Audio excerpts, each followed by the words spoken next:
Hi, I'm Gary, and welcome to another episode of Physical Format Rock and Roll, where we talk about all things rock and roll and classic metal. This will be another episode of Album Fight. So I like to pick two albums that I think have something similar uh, to them and pit them up against each other. Pick which one is my favorite, okay? Today's episode is a big one because it's two albums that I dearly love by one of my all-time favorite bands. So the albums that we're talking about today, from April 25th, 1980, Black Sabbath's Heaven and Hell. And it's going up against, from November 4th, 1981, The Mob Rules. Two fantastic albums here. A couple of my favorite Sabbath albums and my introduction to Dio. I did not know Ronnie James Dio from Rainbow at this time in my life when I was first introduced to him by way of Black Sabbath. So this was a resurrection of Black Sabbath. They had departed ways with Ozzy. As most of you know, Ozzy had become quite the drunk and was into drugs extremely bad. He was a mess. So basically, Black Sabbath asked him to leave. Now, it's not like Tony and Geezer and Bill Ward were angels at this time, because they were not. They all had problems of their own. They actually had some problems making this album. Geezer had some issues. He was also going through a divorce at the time.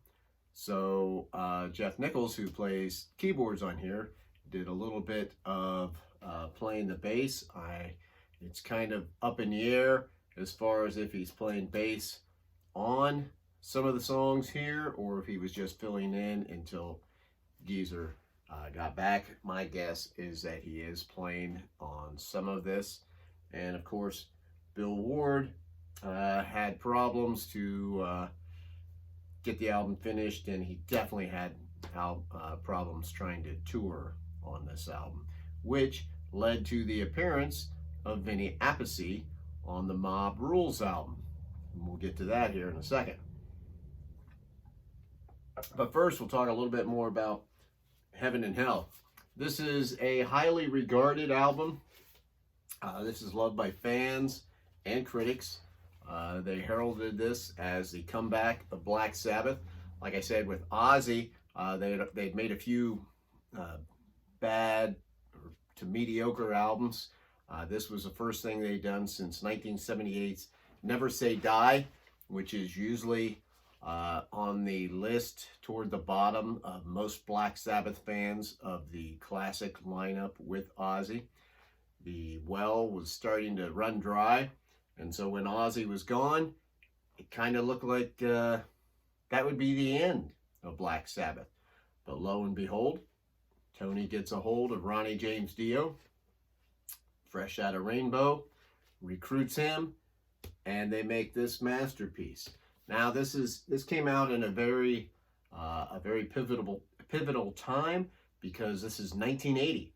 So you got to think of what was happening. This was just the start of the new wave of British heavy metal that was coming out. So Iron Maiden had made their first album. Of course, you had British Steel from Judas Priest, Saxon, other bands like that were hitting the air. Well, not so much the airwaves, but they were hitting people in their wallets because they were buying these records, and it was just a new version of harder, heavier music that was coming out. And Black Sabbath, who was an inspiration to many of these bands, looked like they were dead. They'd already toured with Van Halen getting blown off the stage pretty much on a regular basis. So things looked pretty grim for the band, but then they got together with Dio and they made this album. Dio was obviously different from Ozzy from the fact that he wrote a lot of the lyrics. Actually, he wrote all the lyrics while he was in the band, and he also he's a little more melodic than Ozzy. Now, I'm not criticizing Ozzy in his time in Black Sabbath because trust me, I love that too. But he brought something different to the plate. He brought something that maybe Black Sabbath needed. Uh, their sound also changed. They were a little more, at times, upbeat. Like this album starts out with the song Neon Nights, which doesn't sound like normal Black Sabbath. Very fast and very upbeat, competing with some of the other bands that were out there at the time. Both of these albums were produced by Martin Birch. So they're both very good sounding albums. I like the sound on both of them. They both have a different type of sound. They sound similar, but yet different as far as comparing the two. Next up on this is Children of the Sea, which is a classic song during the Dio time. Many people regard this as easily one of their best songs. It's one of the best songs on this album. A lot of people have speculated about maybe the meaning of this song, and that's something too that Ronnie brought because Geezer Butler had wrote a lot of the lyrics. Ozzy chipped in too, but Geezer wrote a big majority of them before Ronnie came. So when Ronnie came, he took over. A lot of people always say with Ronnie's lyrics, well, he brought all the demons and dragons and wizard type material in there, which is kind of selling them short, really. There's a lot of speculation on some of the lyrical meaning on these two albums and some of the songs, Children of the Sea being one of them. When I listen to the song and I listen to the lyrics, to me, and this is all opinion, I think it's kind of talking about man and basically destroying the earth. Man coming from the sea, all life came from the sea, and basically destroying Mother Nature, destroying the world, the end of times coming because of that. That's my opinion on it. Next up would be Lady Evil, which, it's just kind of your basic rocker on that one. And then, of course, to finish up side one is the epic monster of the title track, Heaven and Hell, with that great bass line running through it. Heaven and Hell, and the lyrics to that one, to me, kind of exemplify a lot of the lyrical content of these two albums of Ronnie and some of what I feel like he's trying to convey. And he might go a roundabout way of doing it, and he brings in some menacing sounding lyrics and some mythical type sounding stuff. But to me, it's all about power and inner strength.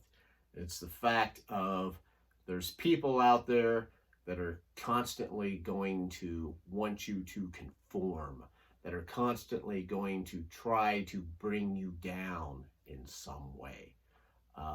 You need to find your inner strength. You need to believe in love. I mean, that doesn't sound like something very Black Sabbath-like, but that's kind of the lyrics that I get. You need to live for today.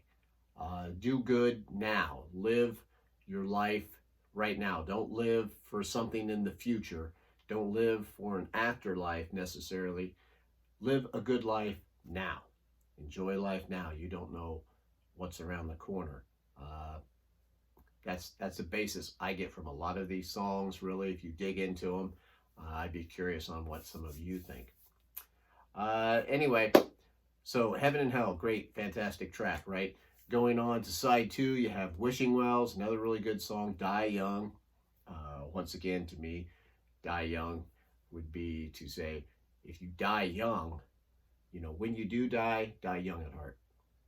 That's what I get out of that. Next up would be Walk Away, which to me is kind of the throwaway on this album. Walk Away doesn't really do much for me. And this album ends with Lonely is the Word, which is, it's a pretty good song. It definitely doesn't match up with some of the other songs on this album, but still it closes. It's pretty good. It's got some good Tony Iommi soloing in that one. Now, we go from this, like I said, this kind of brought back Black Sabbath, not just musically, but financially, as far as this went to number 9 in the UK, and it went to 28 on the Billboard charts, which was the highest ranking album for Black Sabbath since, like, I don't know, 75 or something like that. And this one went to 28, this one went to 29. So pretty similar as far as that goes. I don't think this one didn't quite sell as well as Heaven and Hell, because there was Heaven and Hell also had a lot of curiosity behind it, because of course a lot of people wanted to see what Black Sabbath was like without Ozzy, with having Dio in it. So anyway, this was the second album that they made, and unfortunately, after Mob Rules, of course, as you know, they made the Live Evil album, and then they broke up. So this didn't last that long, unfortunately, but they did get back together years later, and they made the Dehumanizer album, and then they got back together years later after that, and did the Heaven and Hell project. So anyway, on to Mob Rules here.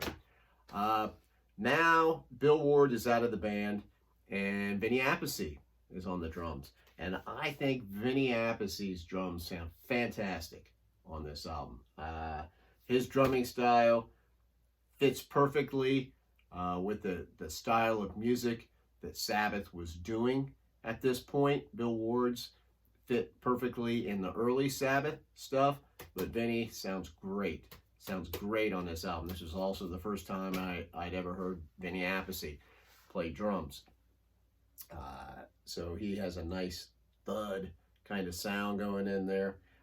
It works very well. This one starts off with Turn Up the Night, which is pretty similar to the way that Heaven and Hell started out with Neon Nights, right? It's almost an identical type song. They're just both real fast, upbeat songs. And then track number 2, just like Children of the Sea was a bit of an epic song, well, then you have Voodoo on Mob Rules, which is kind of, a little more of an epic song, not quite to the scale of Children of the Sea, but still another great song. But then track number 3, we get a song called Sign of the Southern Cross, which to me, that is just a fantastic song. Ronnie sounds so good on that. The whole band does. Tony does, the drums, everything. Geezer, everything on that song is great. But Ronnie just delivers on that song. Sign of the Southern Cross is just a perfect heavy metal song. So we go from that one, though, to this instrumental type thing. I just include these 2 songs together. They're listed as 4 and 5, but I just call it the same song. You have E5150, which if you work it out in Roman numerals is actually the word evil, okay? You have this cool instrumental of keyboards, and then this, heavily distorted with a lot of reverb guitar thing that Tony Iommi is doing that just keeps building. It's got all this effects on it. It just sounds so doom and gloom. It goes into that to where it has this little keyboard thing, which was actually, that keyboard sound was in the Heaven and Hell album too. But it goes, it fades into Mob Rules. It doesn't really fade into it. Mob Rules slams into it. This has one of my favorite moments in heavy metal, when this song fades into that, and that Tony Iommi comes up with that guitar going down, down, down, down, down, down, down, down. He does that there for a couple bars, and then when Ronnie comes in with that scream, come on! I love that. I never get tired of that. That sounds so awesome. Mob Rules, fantastic song, and I can't listen to Mob Rules without listening to E5150 before it. They just go together to me. That's fantastic. Side two, you have Country Girl and Slipping Away to start out side two, which would probably be the weaker songs on this album. Not that they're bad songs. I still like them. None of these songs are bad, even when I say one of the songs might be weaker. I can still listen to Country Girl and Slipping Away, but they're definitely not my favorite songs on the album, but still pretty good. Then we go back into probably another one of my favorite heavy metal moments is Falling Off the Edge of the World. Starts off with the acoustic guitar playing and the keyboards in the background. Ronnie singing this nice, really slow sounding part of a song, which, a great thing about both these albums is they display Ronnie James Dio's voice, which, as most of us know, Ronnie is one of the greatest, if not the greatest, heavy metal singer of all time. And he definitely shows it on these two albums. What a showcase for the man. Anyway, they start that with the acoustic, like I said, he's singing that, and then there's this hesitation, and then these drums just sound like it's just the bass drum or just the floor toms. It's just, and then that guitar comes in, and it is just fantastic. It is so moving, and whatever comes after that next, is just going to be great.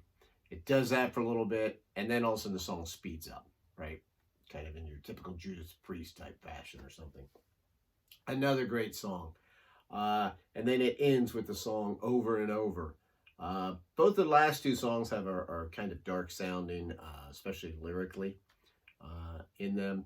And I am not 100% sure, I have my own take on them, but I don't want to give it on those two. But they're definitely dark sounding songs, but they're just great. And what a way to finish this album. So anyway, two great albums produced by Martin Birch for Black Sabbath, Heaven and Hell and Mob Rules. I will say that this is tough. Picking between these two albums, which one I think is better.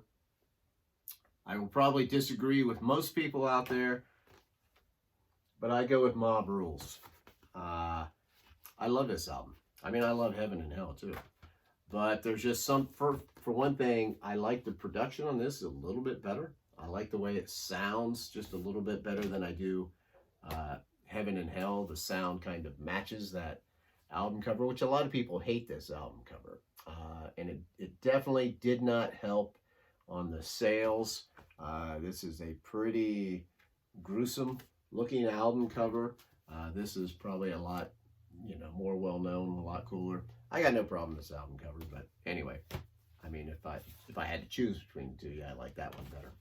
Mob Rules to me is just a little bit better, only because some of the great moments that it has on that album boost it over Heaven and Hell. Heaven and Hell has great moments too. And overall, some people might say the songs are a little bit better. I don't necessarily agree with that, but it's just those moments that are on the Mob Rules album to me are just so fantastic that it propels it just slightly over the Heaven and Hell album. So anyway, there you have it. Heaven and Hell versus Mob Rules. My pick is Mob Rules. Not to take anything away from Heaven and Hell, but I would be very curious on some of the thoughts of you people out there and what you think of these two albums and which one you would pick. So anybody who would like to leave some comments, that'd be fantastic. I would love to talk about these two albums. And if you'd like to subscribe to this channel, That would be fantastic. So I'm Gary, and this is Physical Format Rock and Roll. And until the next time, I'll see you.